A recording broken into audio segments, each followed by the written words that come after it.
أفمن يعلم أنما أنزل إليك من ربك الحق كمن هو أعمى إنما يتذكر أولو الألباب الذين يوفون بعهد الله ولا ينقضون الميثاق والذين يصلون ما أمر الله به أن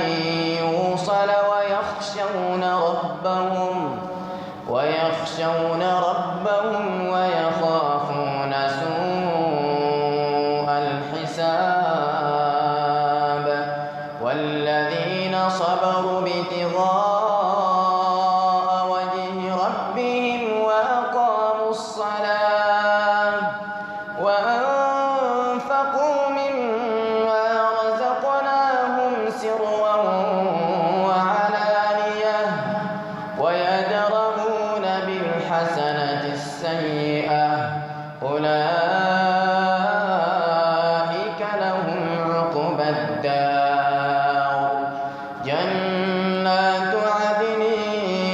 يدخلونها ومن صلح من آبائهم وأزواجهم وذرياتهم والملائكة يدخلون عليهم من كل باب سلام عليكم بما صبرتم فنعم عقبى الدار والذين ينقضون عهد الله من بعد ميثاقه ويقطعون ما أمر الله به أن يوصل ويفسدون في الأرض أولئك لهم اللعنة ولهم سوء الدار الله يبسط الرزق لمن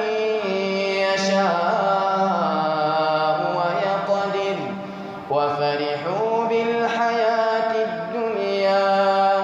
وما الحياة الدنيا في الآخرة إلا متاع ويقول الذين كفروا لولا أنزل عليه آية من ربه قل إن الله يضل من يشاء ويهدي إليه من أناب